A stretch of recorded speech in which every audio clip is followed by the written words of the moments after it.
Osimba bambeli tout. Vous comprenez? Asimbi bambeli boye.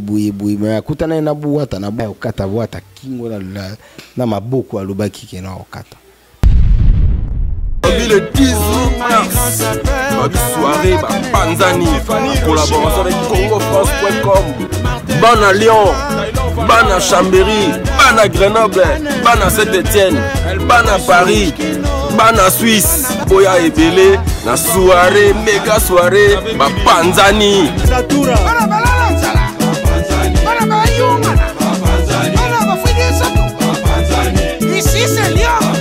Le 18 mars, na salle à gauche, Luboya Ebele.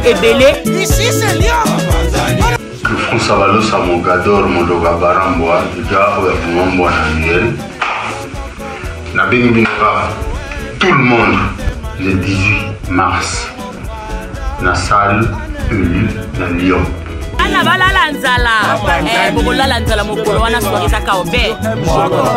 ban à Lyon, ban à Saint-Etienne, ban aux environs. Dans la bandé la soirée, le 18 mars, dans à Lyon, lieu au Beba, avec un Raimoko Mystère Siatou dans la pointe.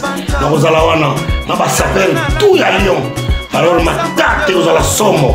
Soirée, on a comme un Panzani, et là, à Lyon le 18 mars. Tobanango 20h, Tina Tongo. De 20h jusqu'à lobby. Donc, on va ma soleil à Kochi Bengue, suite est fait. Nous allons à Lyon. Oui, il y a la salle élue. Pati Mengani, Bapanzani, vous permettre de lanzala, mais vous la soirée. Tout bête à la fois. Maman est Panzani. Les 18, chez Fabien Lumba, avocat c'est double S. Congo France, Panzanga Idi. Nous Mandela, Didi Pumba, CongoFrance.com. CongoFrance.com.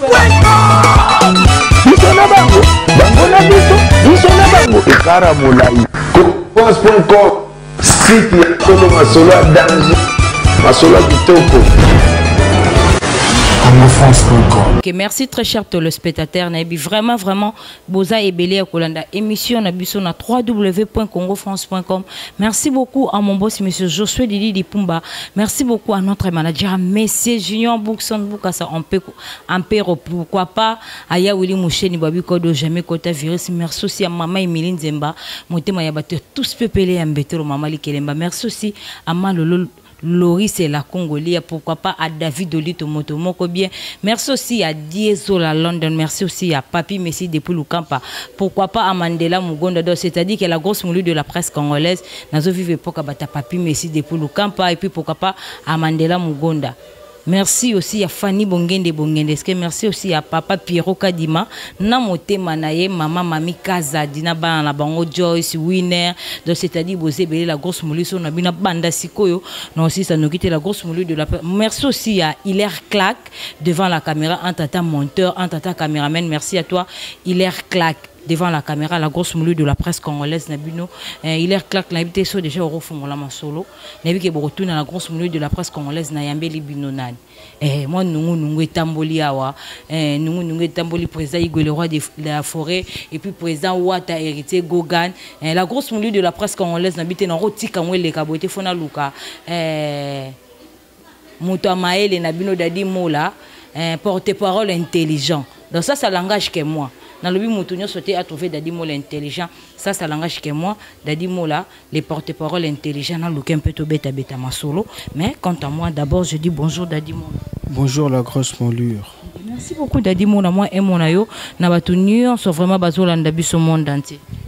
Oza Kitoko, Osala no bien, courageuse. Et puis site Nabiso le boss Didi. On a parlé puis notre cordon Boukson Boukassa. On a parlé donc internautes on plus branché dans le site Nabiso quoi Congo France donc Kito. Merci beaucoup Dadi Mola. Toké non a Dadi Mola na bilan. Toké na bilan na yo pour ozana musala mingi vie artistique. Toké na bilan en 2016. Ouais, bilan nanga qui porte-parole en tant que manager intelligent. Directeur de marketing. Nga bilan nanga tout ça 2016 elle est bien hein? Bien vraiment bien tout voyager moi et Belé petit concert libanda ebele et ngamo coupé sur les plans makambo sentir que donc tout matin. Donc bilan est vraiment positif sur tous les plans. Okay, merci beaucoup à Dadi Moula, la grosse moulée de la presse congolaise. Nous continuera à Kobete Beta Masolo. Dadi Moula, moi, nous tamboli to kenena no muke tant que porte-parole encore non que nous ra bongo conférence de presse na biso to sala ki le 8 février. Au mona yango non ndeni. Oui, conférence de presse c'est le cas bien, très bien. Vous allez qui présent Bino presse, voilà qui présente, disons, je peux dire la presse était présente et puis l'équipe bien, vous posez des questions, vous posez et puis à répondre qui n'a pas réponse au nyoso à quoi répondre. Et puis nasuka n'engezalaka moi sucré, moi cocktail et puis moi transport bah toi Panzani. Donc voilà. Okay, merci beaucoup. Mabi grosse moulue de la presse congolaise biso to linga reposera mutaba polémique et puis to linga rayo po ozalaka na yo mutu ya mutu te ozalaka mutu nzambe osala mosala na yo mais tout monde na conférence de presse ana ba journaliste belé bazaki pour hériter pourquoi pas bozala wana pona oyebisa ba vérité na yebité est-ce que biso ba journaliste tozalaki na rien que pour tozalaki pour hériter to tozalaki wana ndenge ezalaka rare ba question ezalaka biso puis ba réponse ezalaki ya hériter les jours wana normalement ba question ezalaki ya bino et ba réponse ezalaki héritier. Mais à ma grande surprise, les journalistes étaient belés. Vous posez des questions en Gotin. Il fallait vous poser des questions à l'artiste. Parce que moi, j'avais bien dit que quand tu seras là, à répondre à des questions, ou peut-être, ou encore des questions,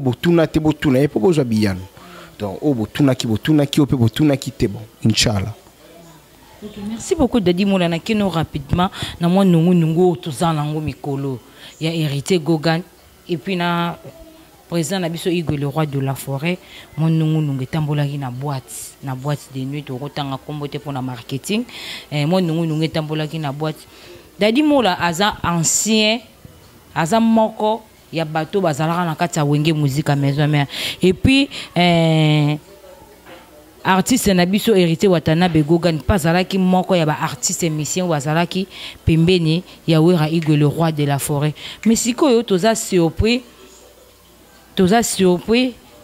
papa na mwana ba bebani est-ce que Dadi Moula yo za mieux placé nanu pour likambo yo e yindi nanu et puis ben internaute nyonso et puis monde entier eningisi mokili ben singa la grosse moulue de la presse congolaise yo ozalara mutu te puis lukela biso nanu Dadi Moula oyo vraiment to yebi ka sarape mutama et puis mutu na e fonctionnera est-ce que to goyeba et l'oroni ne salaki Igwe le roi de la forêt puis héritier Gogan Watanabe motona tembe bandongwa nana héritier dans le roi de la forêt en aucun jour bakondongwana. Le roi de la forêt c'est notre papa. Bolongo la kutuba idée wana. Il y a qui juste une petite incompréhension oyo. Ils alla qui entre ba fan na DJ et considère que le roi de la forêt a na kata boîte. Donc voilà, ça n'a rien à voir kutuna makambono héritier. Pourquoi vous avez hérité la tête d'affiche? Mais Dadi Moula hérité peut tout le monde qui est dans la boîte. Hérité a qui quoi atténuer fait. A qui m'a boma moto ils qui wana parce que ba fan basilika qui. Comment tant le roi de la forêt à côté oui c'est bien bon. Boka ta musique 2 minutes pour la star na biso monene la méga star congolaise. Mais jamais beaucoup longola nzembo o ibande ko beta. Beaucoup kata musique oui le roi de la forêt à côté à place mais jamais beaucoup kata directement nzembo wana bolongo liboti chamususu et ça l'a raté. Or que bah fan il y a le roi de la forêt pardon bah fan il y a héritier bah bande déjà ko bina na piste place solande Judia sana mabe yango Karine arrive andika ki droit na biso yango monique bah incompréhension et botama qui donc voilà et puis héritier qui pour aboma moto puis héritier qui abomi pe moto Rabin banoko oyo papa ou muto sala ki biso tozala. Se comprendre que ça soit il faut quand même respect il faut bouillir. Tindingo monique makambwango et les cas qui nango ça n'a rien à voir na ou peut-être bato wa bouler. OK, merci beaucoup Dadi Moula mais biso to yebi. na kati ya boîte totanga na biso kombo te mpona marketing ya boîte ya bato po to eolandama e ofuta mbongo pamba donc totanga kombo te Dadi Mola biso vraiment ce nga vraiment le na lokyo to beta masolo parce que la grosse moulure de la presse congolaise n'a rien que information na source moi nungu etambolaki erita kotaki ezalaki ka moi problème ka ya reprouver onga na yebi ezalaki ke batu ya Gogan basombaki basompone ebele koleka place Igwe le roi de la forêt na Sankara de Punta bafandaki esalaki pe bafan basalaki o baoreille kosala yango epi monde entier et mekaki pe comprendre nini elekaki pour la grosse na zoka information na source le roi lon le kisara ngo bongo te ba fan bazo déranger nga yango na préféré na luka rien que Dadi Mola porte-parole intelligent a me un peu ko expliquer biso zaki non karaté que Gogan il fallait qu'il y a ko boma moto te moto ezalaki déjà va Gogan na kota et puis Gogan pétanga kota ki toujours na moto wana na ebitu so ko contredire ngato il faut éclaircir monde entier très bien au ba Hollanda biso Dadi mututu ayebi que Gogan tangwa kota na boîte apanzaka na ye ba champagne soki akuti ba oyo ya ye baza apelaka bango est-ce que oyebi na songi sabino dans le temps jadis wana Goga na wenge musique à maison mère biso tout na wenge musique à maison mère Goga kinda des fois ba boîte pe moi 2 3 4 akuti pe papa chéri na kati apanzi pe ba champagne akuti pe ba leader mususu apanzi pe ba champagne le roi de la forêt ando kumisa oza mobali il faut boui de yeso côté na boîte il faut ba sentir que wataza et ça peut formation o kenda kanenge mo na ndule donc ceux qui peut à côté amoni les rois de la forêt et ça qualité à les rois de la forêt appelle ça que nous so côté place boui ça la boui donc ils ont ba habitude na yi donc tinenga kota ki wana na boîte les rois de la forêt azala les rois de la forêt azala té nga payé ka ba champagne nga payé ki wana ça n'a rien à voir na présence à les rois de la forêt. Il fallait pas ça dans autant ouera Igwe papa na yazala na kati wana. Est-ce qu'il y a évité que le roi de la forêt ko kanga boîte toi na sombi ba produit tout eza na kati. Comme ils ont habitude il y a le roi de la forêt té. Ils ont habitude il y a héritier et tout ça ils ont honneur il y a le roi de la forêt. Donc place le roi de la forêt à na boîte ceux qui ont payé 150 champagne. Cela prouve que azo qui formation a bien pas le roi de la forêt. Et puis, à maintenir toujours formation. Donc, il faut le roi de la forêt qui a beaucoup lié, qui est héritier bouillé. Est-ce qu'il a prouvé le roi de la forêt nani? Pour le roi de la forêt a tout. C'est pas à prouver. Et si on peut prouver, on ne peut pas prouver le roi de la forêt. Voilà. Okay, merci beaucoup Dadi Mola pour Sankara penda fâché na likambo bien ko s'en charger na bino. A fâché na bité na part ya Dadi Mola. Donc voilà. La grosse. Alors bien ko s'en charger na biso. Mais s'en chargera déjà na biso. Nana simbi baba. Cette fois-ci botier président na ye Musapi na kati aliso donc a ko s'en charger na. Est-ce que tant que ba président ba ninga Musapi na misu. Na misu. Tango tchaka Musapi na yewa na tchaka ba président baninga na misu bato balobani to public o ba na poto to bazavi balobani to matato kita nyoso sezo koma boiza 140 les plus impolis les premiers provocateurs na musique na biso c'est lui qui réveille les chats qui dorment, c'est lui qui réveille les chiens qui dorment. Isaïe, provocateur ya makamonyo suizaïe. Donc yécoute ça mutumo fou le roi de la forêt benganaï. Pour ba comme ça la comédie, ba ça la musique té. Voilà. Merci beaucoup Dadi Mola na habité tant que porte-parole intelligent conseil nini européen ça tous à la rapporter tous à la pour contreter tant que porte-parole intelligent. Na onyo somi balo moni pe na onyo somi balo yoki comme conseil ni européen ça Dadi Mola. Ce qui conseille na européen ça, bo limbisanga ni na européen ça le roi de la forêt conseil. Aza père na biso balo ba mona mukiabe ta mbonda ba kolope ba binaka. Si moi je peux dire quelque chose à son excellence l'ambassadeur de la paix, son excellence, ce qui prochainement vous en avez besoin à moi de lire moi nini, luka place mongo bogo mona ke ba petit bago zalate, wa place mongo bo classe et à niveau na bino. ozomona mais soko koti place mongo ba petit bazar mona ki moi désert na ba moi meya ozangate. Donc prochainement vraiment notre papa il faut éviter ba biloko aboué. Donc ce qui conseille na kopesa yango. OK, merci beaucoup. Siko na 140 abi le roi botier papa na eli tsunami ça ko s'en charger na bino lo banene. Écoute on a kolanda ya ta mukite na kopesa conseil té. Kopesa conseil tende. Na mona ki neti libata. Moni libata. So sopeli mai na mukongo. Acheka grrr. Soko baluki o mona mai wana eza suti. Et puis na mona ki lokola mboa. Bisika o babambaka ye mabanga alembaka na ye kokende te. Donc voilà, il n'a pas ses conseils. Ok, merci beaucoup Daddy Mola. La grosse moulée nous continuera kosalara musala nangap Daddy Mola consort na bino. Elika indenge ni poso yebisingate la grosse moulée na yebisonde concert na biso ya samedi na Béatrice Hôtel Neleka. Non linga kutu oloba po yozala est présente.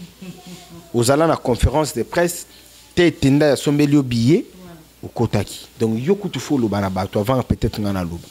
Ok, merci beaucoup Sogi to lobby et comme to romoko ma pour bato. Merci koyo ba lobby non. Na rotanga kombote ba bi grosse moulée concert on a na bi ke bokota ki yango plus mingi zalaki ba invitation yo fele au botondi sa yo na rapport na tembe car le roi bazangi na posa tembe sila. Lingi sanga mamuke. Yoza presse. Na poser ba question te meto solo la na public. Est-ce que na porte tango zo kota? Mona ki ba to ba invitation? Ngana mona intenga na zaki na billet oyo basombela ki biso na kota ina. Yo kutu journaliste au koti na billet. À quoi bomba pesa mutu invitation. Net nga na kota ki na macaron. Elongi na ngate hein? Directeur de marketing ya la team Watat. Mais na koti na macaron. Et boni na kende ko ba kende ko pesa batu ba invitation. Ba pesa invitation te ngakutu na sombela batu billet. Deux amis na nga ba utaki France. Na sombela bango ba billet ba kota na tanga na nga ba kombo na bango te. Donc voilà. Donc invitation izalate. Concert wana soza membre d'orchestre. Ba pesa biso tout ba badge. Na ko kota pe na jouer libino on habite sur na ko kota na zo. Voilà. La kota qui na badge. Donc badge wana eza bien photo. Au côté. Ce qui badge te billet. Oh non, na ba le qui a héritier. Ba futa ba billet ba kota. Na ba to ba vendre même na ko héritier ba futa ba billet ba koti. Donc voilà. Voilà, ok. Merci beaucoup Daddy Mola toujours continuera na robeta masolo ne bige boluka kinga la grosse moulu lugela so Daddy Mola j'espère na makasi ya Hilaire Clark devant la caméra na makasi toujours ya grosse moulu na ndenge na déplacer ki na yeko lukela bino Daddy Mola j'espère a pesi bino ba réponse na bino ya moi nongo yo et mais qui un peu tambolo partout le monde si bino bayo bolela Congo France yango na oyebisa bino rester toujours scotché branché sur Congo France déplace bozo zo ba information na bino na source et puis réel. Merci beaucoup Daddy Mola.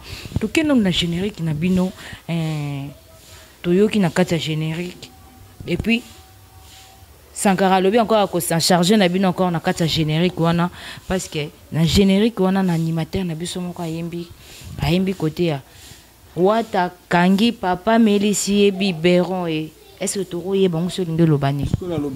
Répondre à moi trop la question. Papa, c'est une personne. Cette personne vit à Congo-Brazzaville. Il vit à Brazzaville, au Congo-Brazzaville, disons. Il vit à Brazzaville. Donc, ça n'a rien à voir avec papa ou bien boulé peut-être que non. Papa et papa, non. Papa, c'est un nom d'une personne. Sans comprendre. Doris, Daddy, Papi Choka Bongo, Clark. Sans comprendre. Ça n'a rien à voir avec Ndenge Zoboulé. Non, Ndenge Ngala Zoboulé, c'est Ndenge monde dans cet angle générique. Côté ya héritage du papa Mélissier Biberon, non grosse moulée. Voilà. Bayebi papa moko a sale héritier les lois à la héritier c'est oui rançon Igwe le roi de la forêt. Ce que yo zala no ka rien qui est mieux placé pour nous éclaircir est-ce que c'est vrai papa ngwe zalara Igwe le roi de la forêt te zalara papa nini donc bazan a besoin un peu ba comprendre quel papa. Yango na lobi papa isa mutu. Wata fini Dorisa Mélissier Bibe. Wata fini Dadia Mélissier. Kombo ya mutu wana papa. avant dans la Congo Brazzaville. Rien à voir na makambo bato raisonnable. Voilà, ok, merci beaucoup. Nous avons dit que mingi, j'espère que vous avez la grosse moulée. Nous avons dit mingi. Nous avons dit mingi, des potes bêta c'était il y a nungu mais qui peut kotambola. La grosse moulée, nous avons luka artiste na biso pendant bêta masoro. J'espère que vous avez dit mola. Après si bino ba réponse, na ndenge les gars qui puis à sengi na président Igwe le roi de la forêt. Mais il y a 140 le bagi aussi la terre au continuer à s'en charger na bango. Na éviter ça ko s'en charger na bango na nini la grosse moulée na on a toujours pour nous ça musala. Non, c'est quoi s'en charger na batonani. Déjà nous soit finga na ba théâtre mikolo ko musala. Ya osimba bambeli tout. Vous comprendre? Asimbi bambeli boye mais akutana na boîte abatami. Fala okata boîte kingo na maboko alobaki kena okata. Yekutu bolanda qui était un guignol des enfants. Ok, merci beaucoup Dadi Mola. N'habite Dadi Mola rolo banini pour quelques journalistes européens bazaki na boîte na héritier Gogan Motona Tembe. Et belé. Malobi héritier sont trop de journalistes ba komi na ngambo na bino donc bazala na bango enigma pour bino. Namboule beta tetenga na zana ngaka pour na ba question yo za mieux placé ka pour na ko éclaircir na monde entier oyo ba komisela nga message. Donc héritier komi ko somba même na ba journalistes. Prévenir bazawana pour na roloba bakondima kaka mabe na ye ate équipe pour la bango bazawana pour na rokumisa na roloba nini pona yango na seki na ngaka wana solo kubanga journaliste azala journaliste amututé journaliste alandaka musicien ou alandaka mutu par rapport ya buzz na par rapport ya actualité o izawana donc ce qui actualité ezati journaliste oyata. Donc, les journalistes c'est par rapport à buzz oyo héritier za nango bazoya. Pour les on ne peut pas parler de la musique sans parler de Wata. On peut parler de tout le monde si on ne parle pas de Wata. Émission na bato la émission monika titre Wata tala ba nombre de vues. Tu vois Wata a un succès ko les musiciens congolais tout. Donc jamais Wata ressemble à journaliste. Donc un journaliste si peut-être il y a une buzz. Et puis il y a des journalistes avant comme journaliste peut-être na Wata pire petit à Wata net Karine Mokonzi pire petit à Wata. Tu vois donc ils ont tout le comme iboué sur une DDT. Voilà. Okay, merci beaucoup Dadi Moula na ozona yo tombelete to comme koluka vraiment to cité merci aussi merci à Papi Messi depuis Lukamba pourquoi pas à Mandela Mugonda babi dans quelques jours veut dire la grosse moulina rata Lukamba wana na bigi boyambanga bana Lukamba nyonso o ba yebi la grosse nomba yebi était bientôt la grosse moulina rata Lukamba Dadi Moula to comme na biso vient nga Papi Messi Mbote il est le roi de Lukapa et le libérateur de Lukapa Mandela Mukonda. Mais ce qu'il faut c'est sous les boss Pedro Malange. Les boss Pedro Malange, il y a la katika baliki donc kitoko. Merci beaucoup Dadi Mola to comme vraiment ko luka ko chité poto clan na émission na biso na nyonso we le kaki. Dadi Mola rolo banen. Na nyonso ezo le ka biso to comprendre piège mo moni Sankara. Ou Sankara azu sala pour que biso to landaye. Nengazo finga nengazo loba mabe leader na biso nengazo yana makamuni so mabe pour la leader na biso surtout ça la ben poli le peut-être biso peut te répondre peut-être to fingi pe leader na ye tout lobi mabe leader na ye mais en aucun jour biso to finga leader na ye ou aza papa na biso to loba mabe leader na ye ou aza papa na biso le roi de la forêt vous comprendre donc on nyoso Sankarazo sala yimo wazo yiba. Et puis, aussi sango, yemoko. Biso, kuna, donc le roi de la forêt, respect par le roi de la forêt, père na biso, ou à sala qui tous à l'amplis, biso, en aucun jour, tu se comparer naï. T'as la maison mère, ban et bimisa. T'as la maison mère, le nombre d'années, ça n'a pas. Même bakoma qui dessus, et puis bazaki tellement dessus, balobi, bana oyo igwe le roi de la forêt, aboti, bazum beli, bakomi côté encore na mo. Ma femme, comprendre qui t'es. Qui a qui provocation. Or 142 mouto kende goloba na DJ. Que non il faut kata musique wana ceux qui les rois de la forêt à côté au longolango. Aux hommes on a trouble fait des Sankara. Parce que Karine Mokonzi tellement qu'il a compris qui m'a camboana tout. A mon a tinenge Sankara zo salanda télémela qui DJ habité tété zala abouité avec le respect oui on respecte la méga star. Mais pour la musique, oyo, botia musique, non, ozong sa musique, obiso to ande robina. Ozomona. Donc, trouble fait ya makambo nyonso, eza sankara de kunta. Okay, merci beaucoup Daddy Moula Tokom Nabiso. Vraiment, que je t'ai pas clair na émission Nabiso Daddy Moula mot de la fin na yo.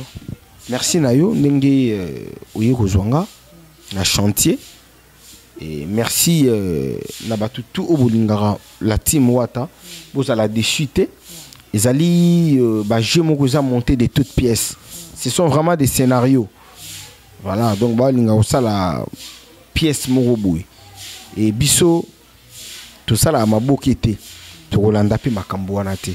Vous allez toujours confiant dans artiste Nabino.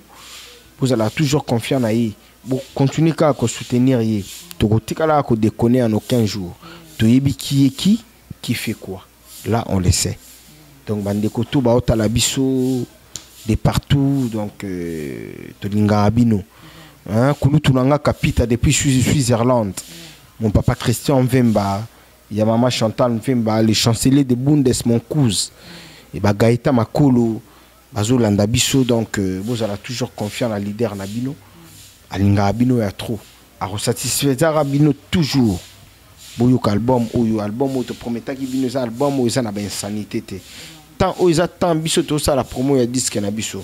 Mais il y a d'autres personnes qui viennent avec bah distraction, tout Landa distraction on a été. Nous avons qu'un seul but, il y a Binissa, Bana ya Congo. Donc voilà tout ce que moi je peux dire. Merci beaucoup Daddy Moula. Tokyo eba rapidement au programme ni obozana on a kati à la team Wata. Le 8 mars to za na Congo Brazzaville na la team Wata Mobimba. Peut-être after le 8 on a to za la peine na programme sous. Mais ce qui est encore à retenir c'est le 8 et toujours le programme na biso ya est ils ont maintenu to ta la peut-être na juin de to zonga est. Et puis, Angola, Isa, Gabon, Cameroun, Isa, Côte d'Ivoire, on a coupé Isa là. Donc, Tourbé, Tabetango, là.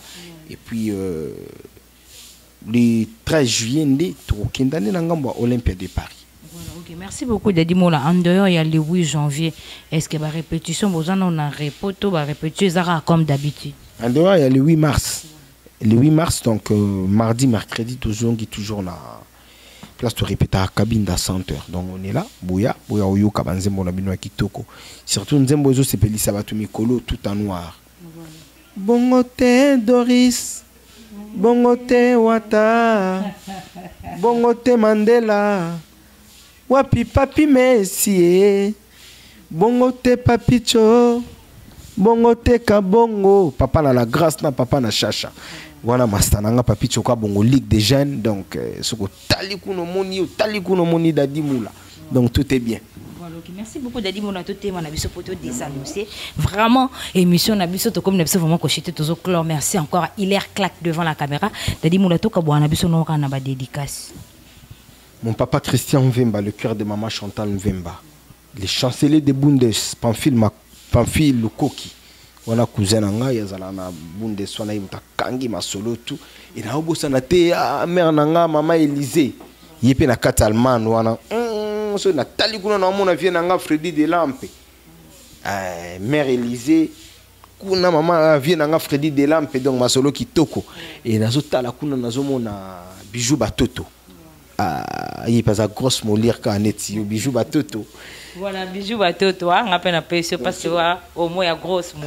Bijou batoto, sur la taille na mon avis nanga Lizarazoum avant. Donc Junior Bongongo Union européenne, petit Bassélé, Bambote ya trop Britannique Ozia. On a vraiment la fille née à notre roi Pelé. Vient nanga Marie Paul Moitian, il na somona Gaïta Makolo, na somona vient nanga Jordi Samba, le procureur de l'Autriche. Et Léon Boma, Yoyibito Salakandenge to Yokanaki, et les Sultani de l'Autriche viennent en Gaï Mokuba Chabani. La Pichiepe Bambo, te Père Ali qui a Bamoulaskin Sikoyo, Père Ali qui a Bamoulaskin, Glody Matabisi. Bambo te a trop ici Kayazali, et Bambo te a trop les sous na Ropesa, n'a pas tout au Bolingara Daddy Moula, de partout. Bambo te na bino, de partout au Bozolandanga. Et boyoka na bino biyoka yokati. La team Watanabino, ils ont bien. C'est pas un orchestre des impolis. Or, c'est un orchestre de gens qui ont une vision. C'est un orchestre des visionnaires. Leader Nabiso, Aza leader Morazo Tala Lilo Tala Lobby. D'où vous avez des chances. La distraction, tout au côté de la salle jeune à Bangote. Voilà. Biso to Nabiso Biso. Boyoka tout en noir. Boyoka DDD. Boyoka Nzembo ya Willy. Nani pardon ya Willy Toka Yangola. Nzembo ya Samuel Eto. Fils donc Boyoka Yango. Nzembo za Kitoko. Bakala Boka, Beti Fo ya maître Tété Kabwe, Boyoka Banzembo ya maman Rachel Fouta, hein, motema ya les boss tête Tendai. Donc Banzembo zé belé Boyoka Ngo donc Kitoko. Voilà. Watayimba na rumba moko za na kati, bofundi nga na papa. Bomona esika nini papa boyi mwana. Ala bien. Voilà, ok, merci beaucoup, Daddy Mola, merci beaucoup. Nous sommes vraiment à la fin de notre émission. Ah oui. Il n'y a qu'un seul code. Et puis code namboka code des alara moko. Il y a Willy Moucheni. Il y a benga kai barrage à inga. Vrai kulutu. Donc il y a Willy Moucheni. Ok, merci à toi. Il y a Willy Moucheni Babi Kodo jamais kota virus pour y ba ke mutaza grand, c'est-à-dire foyer ba na ba petit peuple ba o ba ko photocopie ba ko imiter. Il y a Willy Moucheni azaka le seul code o ya vo koto benga ba la grosse moulou o ngo benga ba dadi moulou fo banda par ya Willy Moucheni. Merci à toi ya Willy Moucheni. Nous sommes vraiment à la fin de notre émission. Merci beaucoup à mon boss monsieur Josué Dili Lipumba. Merci aussi à notre manager monsieur Junior Boukson Boukassa Ampero. Pourquoi pas à Jean-Marc Kabunda 520 gigas. Merci aussi à Apocalypse Bella le millionnaire. Merci beaucoup à Maman Emeline Zemba Motema ya tous pepele mbetolo Maman Likele Bababi bientôt Rose à la marraine Nangait. Merci à toi Maman Emily. Merci aussi à Malolo Loris et la Congolia. Oui. Boakapi vient à Vieux Capita na Suisse. Faut boire. Merci à toi Vieux Capita na Suisse. On est ensemble, il n'y a pas de souci. Merci aussi à Malolo Loris et la Congolia. Pourquoi pas à David Olito Motomoko. Bien, merci encore à Dézola London. Babia Jean Sassi. Autant à London City. Dézola, on a Mastananga. Mastananga, avant, à des noms, Mikili, on a eu qui surtout à la maison mère. Moi, on a Maya Robenga. À pêcher moi 5 kilos. Et puis, jour à Mikili, à Salanga surprise, moi, on a compris. Ah moula ndé ni les cas na parlé ba basket ba jean ba costume ah moula oh il vraiment faut moi provision à une année. Or le lendemain zozo avion donc voilà maman sananga désolé yo ebi. Voilà, ok, merci beaucoup à toi désolé London babia Jean Sassi London City place la grosse moulina série tout va na London City wana kin banani bazalara ba fiston diabanza ba coopérant. Donc, okay, merci beaucoup aussi à Fisto Diabanza. On est ensemble, il n'y a pas de souci. Merci beaucoup à Papi Messi. Ah, Ebike. Papi Messi, Fanda vraiment en Gwende, no pas époque, il y a Papi Messi, pas la grosse molou de la presse congolaise. Tout à l'heure, on a bengi no yebisai. Tout à l'heure, vraiment. Donc, on a vu, on a vu, on a quoi, moni dadi n'enga zokola. Mazo yambangate mikolo mutawa yambangaka ya Mandela Mukonda bona ebite. Voilà, déjà c'est comme lié la minute. Merci à toi. Babé poka batu ya Papi Messi et pas grosse mouli. Wo pesanga moté ma pas cité pour nous vivre poka batu Papi Messi depuis le camp. Pourquoi pas li passe naye Mandela Mukonda babi dans quelques jours. Grosse mouli na rata le camp. Boss na José Dili pour banaki ka le camp na cadre ya boulot puis on sala pe boulot kuna bo sentir pe merci beaucoup. Désolé à London pourquoi pas David Olito Motomoko bien babi Fanny Bonge de Bongendeske. Merci aussi à papa Pierrot Kadima na motema nae. Voilà maman Mami Kazadina bana bango Joyce Winner na bike bosé belé on la grosse mouli de la presse congolaise dans le bara. Si tu solol on te solol mais si tu solol pas on te solol pas. Merci aussi à mon merci beaucoup à Hilaire Claque devant la caméra en tata monteur na biso ya Congo France en tata caméraman na biso ya Congo France Hilaire Claque fana na ngwende na yo. Nous sommes vraiment à la fin de notre émission. Quant à moi déjà je dis merci, au revoir. Bye bye. Congo France.